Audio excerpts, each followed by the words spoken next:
My name's Noah. We're here at the Gulf Coast Research and Education Center, the UF IFAS program, and we are with the communications program, and we are out here doing a farm tour.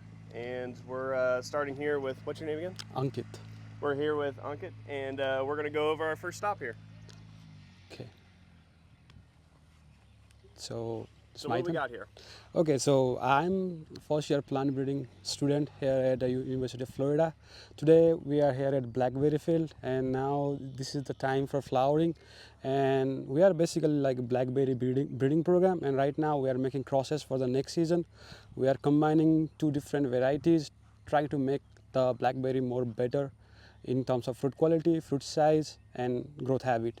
So I'll be demonstrating like how to make crosses in blackberries. To give an overview, like for my research, what I am doing is right now is I'm crossing two type of blackberry varieties. One has like fruit size that is more than 10 gram per berries, and some are really small, less than 2 gram per berries. So what I'm trying to see is like I cross them and see the segregation and how the fruit size varies on the progenies, and I'll be looking at more into genetics of that later. This is like kind of like a pre-genetic studies. We need to do some crosses to know how the genes are working behind those kind of different fruit size we see in blackberry varieties. So we can go over some plants and see how crosses are made. Okay, we can go from this side. Okay, so here we have a lot of breeding lines. These all are lines that are developed here in University of Florida, and these were the crosses from previous seasons. And now we are trying to mix things up and trying to breed for more cultivar that is more suitable for Florida with better fruit quality, fruit size, and like I told, like growth habit, because blackberry are typically known to be grown on like temperate areas, but as you know, like Florida is kind of tropical and subtropical climate, and we're trying to see like what is the best combination that we can do to make blackberry grow here in Florida. So yeah.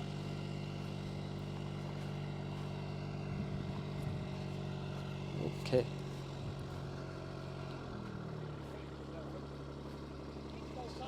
So just to give you like a little bit of what we will be doing, these bags which we have here are the one which we already made some crosses.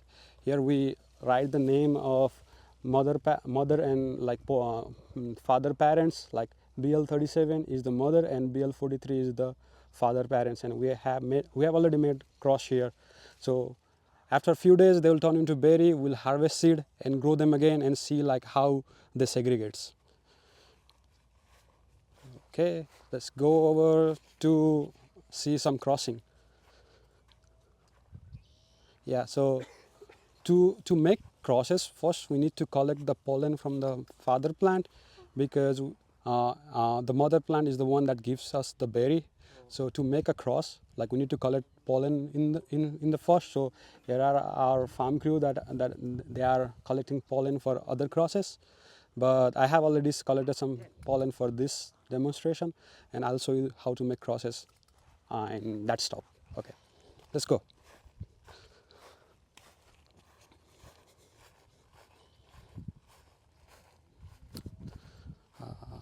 I think we might want to go that side.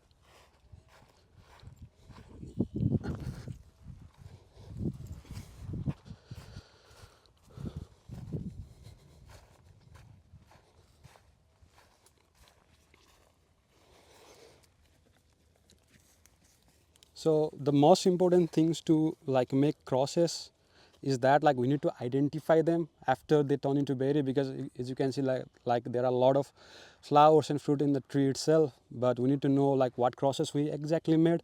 So we use these tags to identify them, and we will also need a bag to bag these mother plant after they are crushed, because we don't want anything other pollen to contaminate that and like make our crosses wrong, because you can see like there are a lot of bees moving around, and they can cross contaminate the crosses we make from the plants, from the pollen of the plants that we don't want. So I'll show you how to make crosses here. So the three things most essential, the three things that are most essential for making crosses in blackberries are the forceps, because we'll be using them to emasculate the flower. By emasculating means that we remove the male part from the flower, because we want to put the pollen from other parents into this female parent, right? So we need to remove the male part of the flower that is already here. So what I'm gonna, and also another thing that we should consider is the stage that we do pollination in, because if we do pollination in such stage, we know that this is not the right stage, because the flower is already open. No, I don't know, like if bees has already pollinated it or it has been self-pollinated. So we don't want these kind of flowers.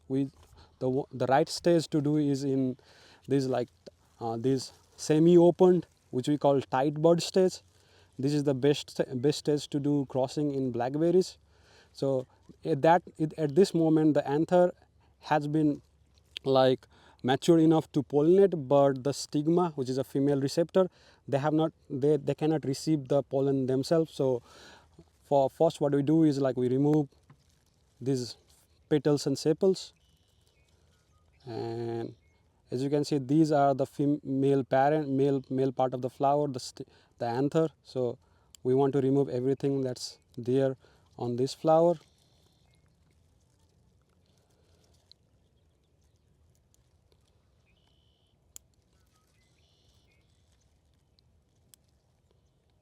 So we have to be very careful to not to damage the plant, damage the flower. So like I have done a lot of crosses, that's why I'm pretty confident that I'm not damaging it. But we have to be pretty careful while removing this anther, because we don't want to damage the male female part, that is stigma and ovary.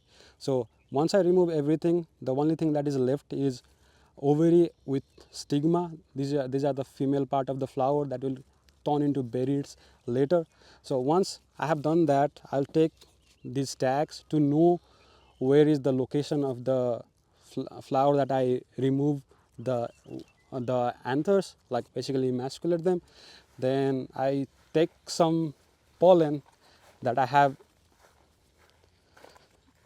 in the like in a freezer, because the pollen are pretty sensitive to heat stress, and they cannot be viable if they are exposed in heat for a long time. So I usually keep them in the like in the cooler, so they remain cool and they are viable for a longer period of time. So, and after that, after making that, after tagging that, I'll just grab this pencil, because so we need to make a lot of crosses. So one way that we can do crosses in other crops is that we can directly get a flower and then put the pollen by our hand. But because we are making a lot of crosses, what I have done is like I collected a lot of pollen yesterday, dried them, and to make them ready to use it today. So I'll take a pencil and then move around the pollen I collected yesterday. So if you can see here, there are like some tiny little powder. They are the pollen that will fertilize the flower and turn them into fruit. So once I get the pollen, I take these and gently rub here in the stigma. I'll make sure like all the stigma receive the pollen, because each of them will turn into like a blackberry. If you have not seen blackberries, each of the style will turn into that small partition of the blackberry fruit. So I need to make sure like everything gets the pollen. So I'll just slightly dab the pencil onto the flower, and once it's done, I close the pollen. Make sure we don't want to contaminate with other thing in the field. So as soon as we are done, we close the pollen box, and then bag the flower. So after this, we leave it for a while, and we need to write something, write the cross we make. For in this case, the female parent is BL30, and the pollen I use is BL43. So I'll write BL30 cross BL43. It's always like the female parent. It's like a rule in plant breeding that we always write uh, female parent at the first, followed by the father parent or pollen parent. So I leave it for like 2 weeks. They will turn into fruit. Then we'll harvest them and extract seed of them for next breeding cycle. So this is everything for doing cross in blackberries. Okay. Thank you. That's great. Yeah. Thank you. Yeah. If you have any question, yeah, I can answer. Yeah. Questions? So just to make sure, like this is like the first step in a breeding cycle, because whenever you want to breed any crop or any plant, you need to have like a desirable character in the progenies, right? So we are the only way to combine two different plants into one is like by crossing them. So whenever we want to make crosses, we select parent in such a way that they have like a superior characters. But in my case, I'm doing research so that's why I'm comparing like a good quality with the bad quality, that is large fruit with the small fruit, because I wanted to know like what is the genetic mechanism behind that. Once it segregates in the progeny population, I'll do like a genome sequencing and look at the different regions that have like changes because of this process. And in that way I might be able to, that's the plan, because I don't know what's reason behind those segregation, but I'll be looking for the reasons behind uh, in the gene itself, like what gene might be responsible for such difference, because we have like a berry that averages like 10 gram per berry, and we have small berry that has like just less than 2 gram per berry. So my main goal is to look behind the genetic mechanism. So before doing all the genetic studies in the lab and all the sequencing, we need to do something in the field. So it is like the first process in any breeding program to develop any cultivar.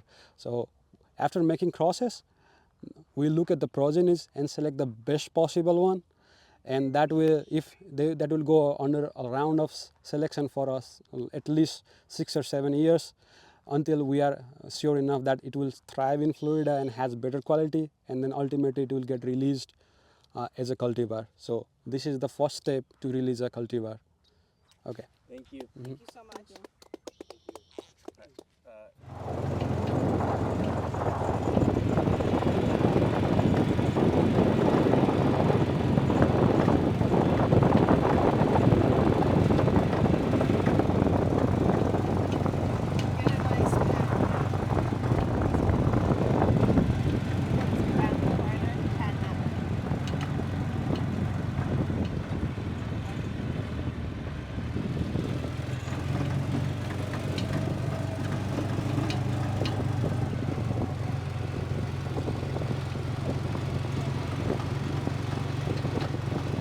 Hi, we're the University of Florida. We are with the Communications Department.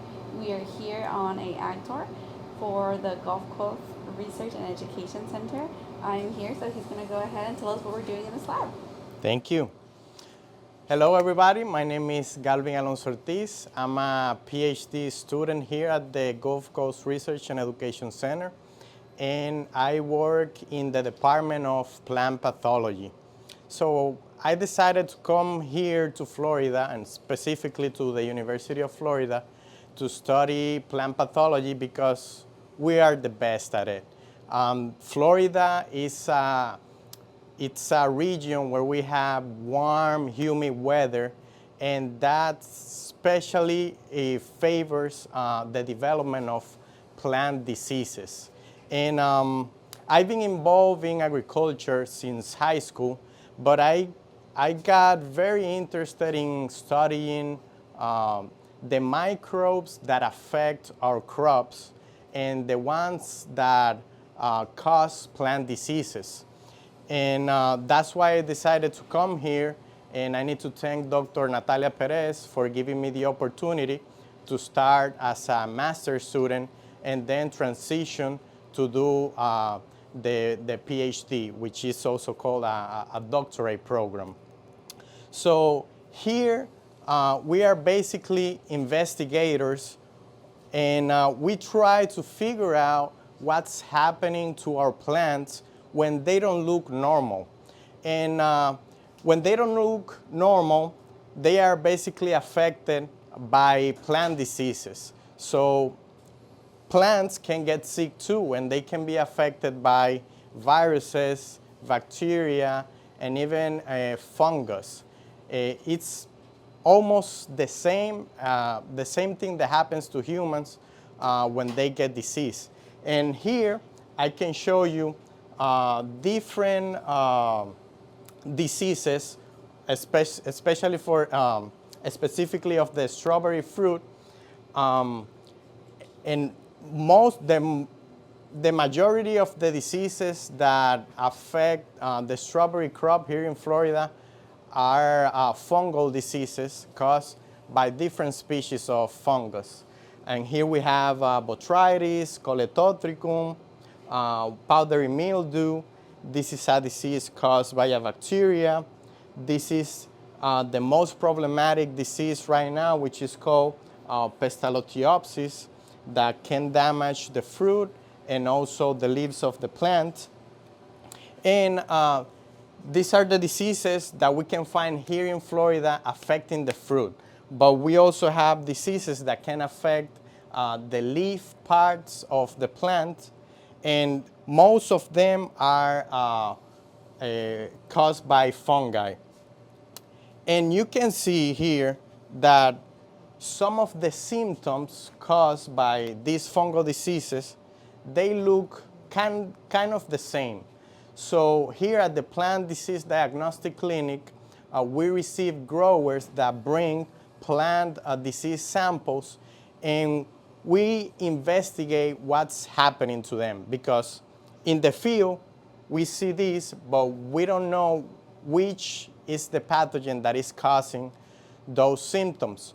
So what we do is we take a piece of the affected tissue, and then we put it here in a culture medium in these Petri dishes, and after several days the pathogen will grow, and according to the morphology we can identify these different pathogens. So this is a colony of Phytophthora, this one is Macrophomina, and this one is Coletotricum. You can see the orange spores here.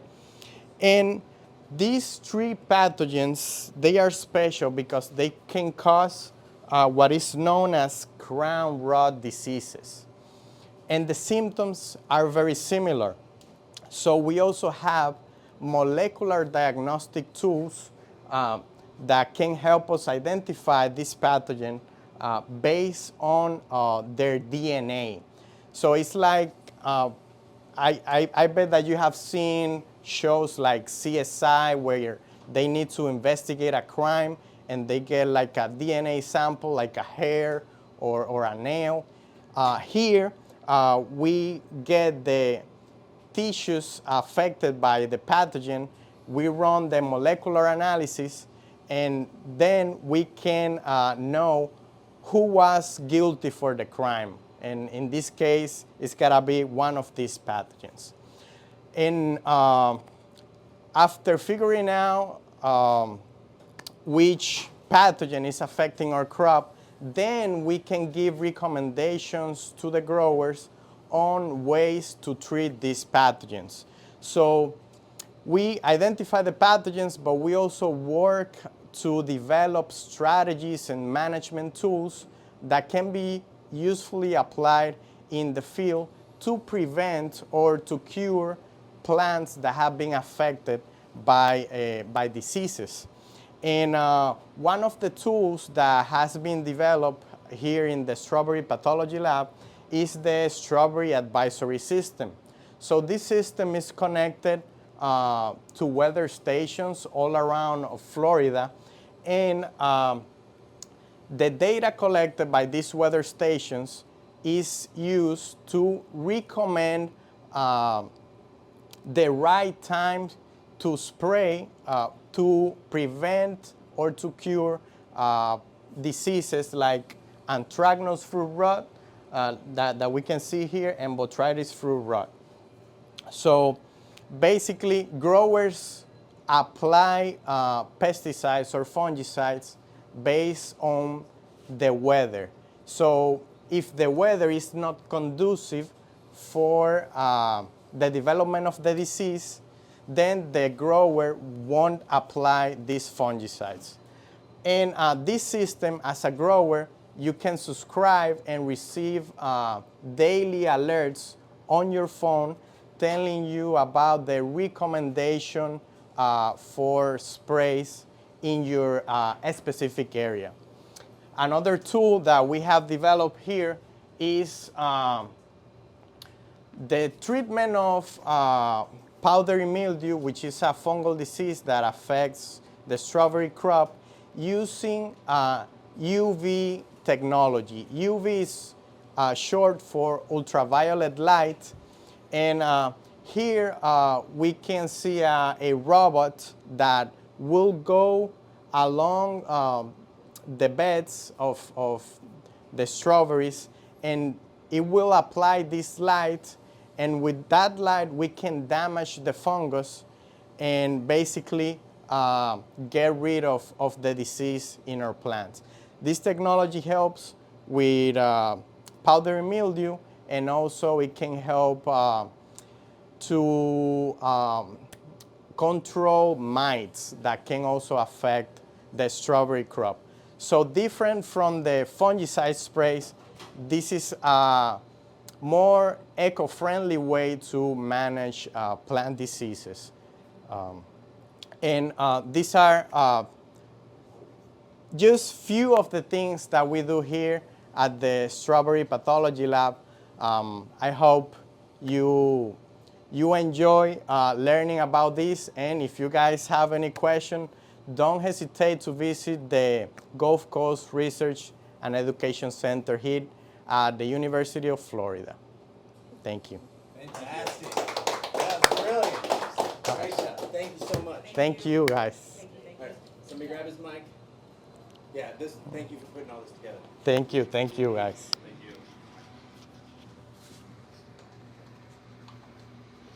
Are we gonna receive, I don't know, any emails about how is this gonna be? Yeah, we'll make sure. I'll get it to Alice or Emily, and we'll make sure. Okay, now we are in the strawberry breeding lab with Xavier Tacker, who will give us more information on what he does here in the lab. Cool. Well, thank you guys for being here with me. I work in the strawberry breeding program. I'm a first-year PhD student. I'm originally from Portland, Oregon, graduated from Oregon State University this past spring, and now I'm here and I'm working on strawberry genetics. So if any of you guys have had a strawberry at the store here in Florida, I broke some special strawberries out my stash for you guys. The strawberry field season's over, so I wouldn't have been able to get you anything out the field. But if you've ever had a strawberry from University of Florida, these white ones or the red ones, you know they taste pretty good. So in a breeding program, we have to actually make decisions on which things we want to actually breed for and improve in the plant. And the most logical thing to do is make strawberries taste better, right? So I'm going to show you guys today a process that normally takes us about a week to do, but I'm going to do it in like 5 or so minutes today. So we're going to be looking at actual sugar content. So this device helps you actually measure the amount of sugar in strawberries, and we know generally sugar means good. Everybody likes sweet, sugary things. So what we're going to do today is I'm going to actually juice this into this reader, and I'm going to take the reading. And then I'm going to take you through the actual statistics that we run to tell us how much sugar is there. But before I get to that, I know you guys have been looking at this weird flashlight I have on my desk, and it's an expensive flashlight. So if any of you guys are in chemistry class right now, this little visible light spectrum might make sense to you. This shines a super powerful flashlight into the strawberry that captures the infrared range. And what we know about this flashlight is that when you capture things in the infrared range, you actually are capturing chemical bonds that contribute to things like sugar. So we're actually able to predict, without ever having to, just like this, juice the strawberry into the actual device. We're going to be able to predict just by going like this. Let's see. Sometimes, even though it is super high tech, sometimes it has this little mishap. So pay attention to the screen. and you're gonna see right around this point right here where you see this dip, that's where the sugar is gonna be occurring. So you can imagine these have been in the fridge at my house, or the freezer I should say, for about a week. Sugar's gone down eventually. So now we're gonna go and we're gonna click start on this little device that's gonna actually measure the sugar content. So what's super exciting, this is normally supposed to be around 10 or 11, and we see it's at 8.4, but that's because it's been in the freezer. What's exciting about this is this whole process in the field would take me a whole day to do about 50 of these or something like that, from having to go out, pick them, process them, all that.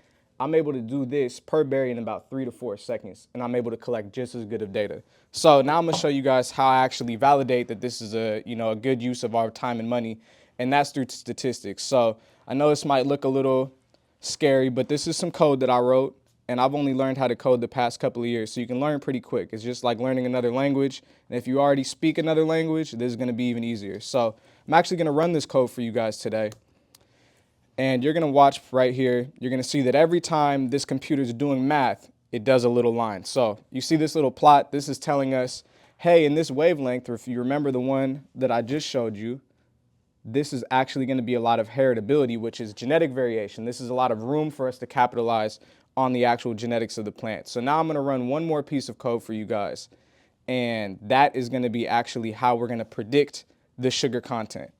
So I'm going to click it again. I'm going to run this. I'm going to run one more piece of code, and it's going to be going for a while. So while it goes for a while, I'll talk a little bit about myself. I chose to come to Florida, I would say, decent portion for the beaches. I'm from the Pacific Northwest, so it's always pretty rainy and cold and all that stuff. But this is a great program. There's a lot of good science going on here. I actually have my favorite scientist, Dr. George Washington Carver. He's a renowned chemist and inventor from, I believe, Missouri originally, but then to Iowa. He's been a big inspiration for myself. I'm a first-generation college student, and science for me was a way to explore my own curiosities. And if you're curious about science, go on social media, go on YouTube, start Googling the things that you're interested in, and you might be able to find a way to doing something like I'm doing here. Because when I was your age, I had no idea this is what I was going to be doing. So now, let's go back. Now that the code's ended, we can see that we're actually able to predict. This is bricks. This is actually the sugar. So this is a bad data set that I chose. I just pulled something random out of my code. We're able to predict on this berry with 40% certainty what the exact value that this machine is going to read is going to give us, which is pretty exciting because if you think about it, you have to pay 4 or 5 people like myself, 4 lowly grad students to go out in the field and juice all these berries. You now can send maybe 2 of them out here with this and get the same amount of work done in half the time and have just as good of accuracy. Plant breeding, like anything in life, is all about making things go faster. If you think about setting an alarm on your phone versus having to get up to turn off an alarm clock, quicker is better, right? I think that's really all I have to say for the science. How much more time do I have? Yeah, so to wrap it up, all I can say is be curious. We're all scientists at birth. They have a way of tricking you to think that you might not be a scientist, but I promise you that you are.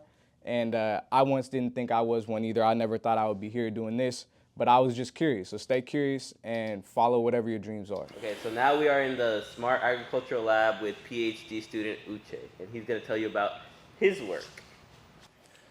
Hi everyone, my name is Uche Chukwulodibe, but you can call me Uche, and I'm a PhD student here with Dr. Dina Choi at the Smart Agricultural Lab, like you mentioned. I did my bachelor's at the University of Florida in mechanical engineering, and in my third year I started looking at working in agriculture or food production because I'm from Nigeria, and Nigeria goes through a lot of problems with food production. So I was thinking of how I could use my bachelor's in mechanical engineering with agriculture. So I reached out to some professors in the agriculture and biological engineering departments, and they hooked me up, or they linked me up with Dr. Dina Choi, who was the incoming faculty at this time, and previous PhD student in this department. So now I'm working here as a PhD student where my work sort of links that mechanical engineering aspect with agricultural production, specifically strawberry plants. So strawberry scouting takes a lot of time because a lot of times the scouts have to go into the field and physically assess the quality of every individual plant, and then they have to do the assessments and then report back to the grower. But a lot of that is time consuming and labor dependent because strawberry fruits, as you know, is very delicate and can get damaged very easily. So a lot of my work is focused on non-destructive and non-interfering scouting for pests and diseases. So the overall goal of my project is to be able to detect the presence of chili thrips, is a pest that causes bronzing and cracking of strawberry fruits, and then release biological predators on the fruits or on the plants that have that pest. So this is, I guess, a bottle of the biological predators that I'm using, Swirsky mites. They're very small and they're sold in these kind of containers. But right now, I'm testing with vermiculites. It's just a substrate that the mites are grown inside. So once I've tested my system with vermiculites and it's given me the accuracy and the performance that I want, I'll swap that out with the live insects. So in here I have the camera up front for detecting the plants. And in here I have the container with the vermiculites that uses a screw conveyor mechanism to spin and then release equal volume of material for every rotation. And in here is just the electronics box, the batteries, and the computer that I'm using for this. I also have the shade because a lot of times the sunlight affects the quality of the pictures.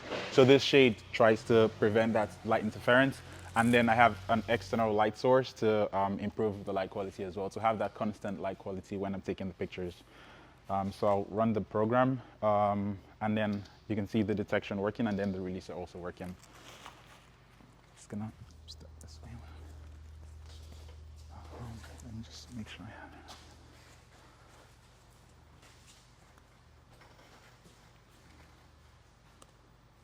Okay,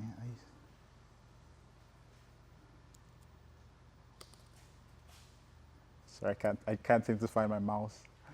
Okay, it's this should be okay. There it is. So I just turn on the camera, launch the detection. Okay.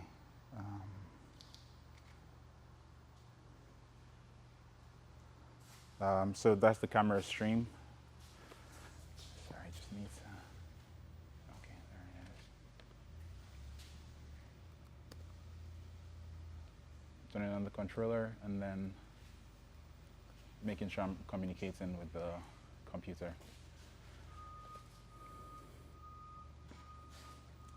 So what also this can help with, apart from scouting, is things like yield estimation, yield prediction, and fruit counting, fruit detection, and all of that stuff. So rather than having somebody go in there to manually count stuff and estimate yield, you can like set up computers and use artificial intelligence to count, detect diseases, and also predict future yield as well.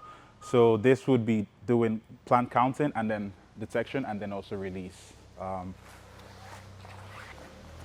just gonna move the.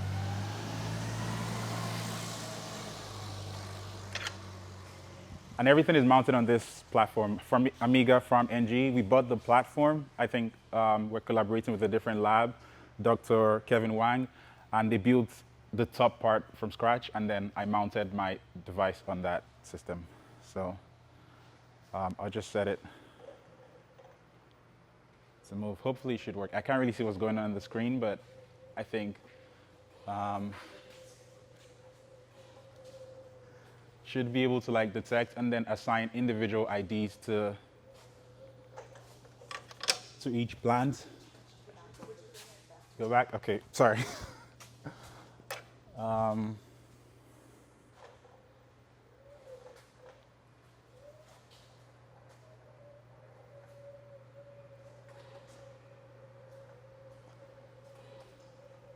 Okay, yeah, so after the detection, it should release. A lot of my work now is focused on fine-tuning that time between detection and the release because the computers don't always know where the plant is. So although I've placed the camera in front of the releaser, there's a delay between the time for detection and the time for release. So a lot of what I've been doing for this season at least is playing around with that and making sure I have the optimal time. And then also here you can see for each plant that is detected, it generates the ID, so 1, 2, 3, 4, 5, I guess because we went back and forth. And then it also generates some other numbers like, you know, the location of the plant in the frame. And we can use those numbers to make a lot of decisions as well. So that's majority of my work. Yeah. Thank you. Very good. Thank you so much. Yeah, of course. I got Yeah. a question for you. Yep, Do yep. you think a machine like this would phase out the need for human scouts? No, no, not at all. Because I mean, not in the near future that I see. Because it still takes a long time. A lot of my work, right now, I have the detection running because I've not been able to get the classification running very well. Because detecting is just detecting the borders of the plant, but classification, you want to be able to classify what kind of disease the plant has on it. Right. And usually, I guess, with computers, you can do that if you want to, like, if you just go to the field and take a picture and then upload that to a server or something, and you can detect that. But if you want a real-time system like this, it's a lot more difficult because classification doesn't work as fast. Detection is very easy to detect the plants, but you can't, like, we don't really have that system in place yet to be able to classify a lot of the diseases as quickly as a human being can. But I would give it like a couple more years. I would say like 5 to 10 years. We would have more technology because everything is going very quickly now with artificial intelligence as well. So, but I don't think, like, growers are still not convinced. I think there's a lot of stuff to do with like convincing as well because, I mean, they've just been used to doing all these in person, and human beings, exactly, and human beings are just better with this. I feel like, and there's not a lot of. I mean, there's people doing a lot of this now, but.